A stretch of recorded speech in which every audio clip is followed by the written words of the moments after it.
Soundstripe. Trying to get a lot of dough. Anything is possible. Turn me up in the headphone. Soundstripe. Yeah. Trying to get a lot of dough and dirt through all the obstacles, cause anything is possible. Yeah. Oh man, I got a lot of goals. Stack that bread and by my nose. Anything is possible. Yeah. Trying to get a Back to lot the of XandO dough. Sports Show. I'm your host, Ricky G. Stanley. And sports world's been very full in effect. Major League Baseball has started for the season. Also, Little League has started. Got a chance last weekend to, help coach in my first Little League game. I tell you, it does test your patience, but it's good that they get to learn the fundamentals early. And, my first coaching setting, so it's pretty good. As for baseball, it's starting off. As for a Phillies fan, it's not starting off good for us, but we'll get into that. And like I said, the draft is coming up. I am going to touch on that down the line as it gets closer. But let's get started off in the baseball season. Like I said, baseball season opened up last week. As for some of us, like Phillies, and I think it's the Rockies, we're at the bottom. I got to double check with the Rockies, but I know that my Phillies are 3-5 in the first 8 games. That's not the prototypical start. I think last year we started off in the first 8 games we're like 6-2, but we still didn't make the playoffs. So hopefully, we just got a slow start and we can jump back in the playoffs this year somehow. We haven't made it in the last 3 years since Bryce Harper been there making $33 million. Yeah, $33 million, buddy. I need a playoff berth. You can't do it by yourself, but you need to be a key piece of it. But we are in dead last right now. Looks like the Mets are at the top right now of our division. They're 6-2. We played tonight at 6:00, and like I said, the Mets got a good jump on us early. I can't believe we lost to the Marlins. Normally, that's always a gimme. Can't even beat the Marlins this year starting out. But all right, but I want to say the Braves are starting off slow too. So last year they actually won a championship. So maybe we can feed off of that somehow. But like I said, one good thing that has helped Bryce Harper was the fact that he did play well and okay last year. But for $33 million, I need 40 of those balls to go over the fence this year. Yes. I'm calling you out, Bryce. You're the leader. You're one of the highest paid players ever to be in Philadelphia history. So I need at least 40 of them things to go over there. Also, management putting you on notice. Aaron Judge, he needs a new home. Call him. Make it happen. We need more bats. Like I said, our defense will be okay, but we can get Aaron Judge swinging that bat. I know for a fact we will be in playoff atmosphere. It's nothing better than that white and pinstripe red with that big fella. He's 6'8", 250. He's going to put a lot over there for us. Make it happen. So, moving on. Moving on to the NBA. As you can see in the background right there, we got the playoffs coming. For you leisure playoff fans, this is the time when you should watch basketball. Most people don't really watch basketball until the playoffs. And I'll tell you why, to give them a little bit of leeway. Most time, the defense is not going to be ramped up. It's going to be a whole lot of, pick up basketball. Defenses are going to play a little more. Play calling gets a little creativity, get a little bit more creative in the basketball world in the playoffs. You're not looking at a basic 2-3 zone. You're looking at half man, half zone on defense now. So you get a little bit more and it ramps up, and guys are playing for more money now. If you're at the bottom of the bench, as the playoff goes, you get paid per game. And it's a bonus. So, good luck with that. As for the matchups, the first matchup we got, Dallas and Utah right now is 73-65. By the time you guys get this on the internet, this game could be over. But I'll leave my playoff predictions besides one series later on down the week. The next matchup is going to be Minnesota versus Memphis, which that's going to be a very entertaining series. I'm going to like that series. It's probably going to be my favorite series out of all of them, even though I'm going to be watching Golden State heavy. But one thing about this series, Ja Morant, you have said, hey, you've been disrespected and they ain't told you that you were a top 5 guard. This is your stage. I am watching. I want this for you. I want you to be hungry, and I want you to put stress in Patrick Beverley's life. He think he can play some defense. I want your elbow and your knees on top of his head for a windmill jam at least 3 times in this series. I like Patrick Beverley. I like what he brings to the game. Tenacity. He's like a little brother that just annoys you. I want you to put stress in his life and everybody else's. And go ahead and move on. There is no reason that this matchup, it could be entertaining, but it doesn't need to go past 5 games. This is the only one I'm going to put the stamp on. It shouldn't go past 5 games. Ja Morant, this is your time. It's time to dominate. So, like I said, no offense to Minnesota. I just feel like Ja Morant is a top 5 guard. And this is when you take your team deep into the playoffs and lead those guys, those men, this is what gets you in that top 5 category. And when that contract comes around, this is how you're going to get paid top 5 money. This is what counts. You can be a good player like Luka, but Luka, unfortunately, the way he plays, he is a light-skinned James Harden. He would never win a championship. Not the way he plays. But Luka's going to get paid as well as others. But moving on to the Toronto versus Philly. I think Philly has the advantage, but I also will hold my prediction to the end of the series. But I think that the way Philly is built, Toronto is going to have a hard time. But I'll do the predictions of games, who wins what, and how bad it would be later. Next up would be Golden State versus Denver. It's going to be entertaining. You got the big man versus the shooters. Steph Curry will be is probable, and it'll be a game time decision. I think the series will be very competitive. But speaking of injury, I would be glad when that brother Jamal Murray gets back on the court. That dude was putting up some numbers and doing people in. Everybody forgot about him since he tore his ACL last year.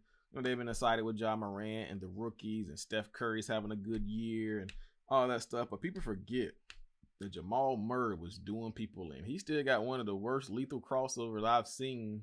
I can say crossover, but one of the moves that he did, it was legal and it was deadly. And it still plays back in my mind like, good Lord. But he had the ACL injury. I think he'll be back probably next year just to be safe. Like, his guys are in the playoffs. But unless they're going to the Western Conference Finals and going for the championship, I see no reason why to unleash him into the NBA. Might as well sit him out. Especially, and then if you guys going to the Western Conference Finals or playing for the championship, maybe. But anything other than that, no. But good luck, Jamal Murray, on your recovery. Moving on to the NFL. The draft is coming. I will be doing my take on some of the key positions that is going through the draft, like the quarterback, defensive ends, wide receivers, some O-linemen. Of course, everybody knows that I will be critical of those guys that throwing the ball. And like I said, but you got to wait for my take on that. A few subscribers asked me to reach out to me and asked me to cover those topics. I will do that since you guys personally reached out to me. And I greatly appreciate your your feedback on what you would like to see. Also, things are still sour between the Cardinals and Kyler Murray. He made it known that he is not playing unless he gets a new deal. If he signs a new deal, that helps out Lamar Jackson because he's still waiting to sign his. He's going to play on his 5th-year option. And if Kyler Murray signs before him and he signs this big lucrative deal, it moves up the market of the value of a good quarterback.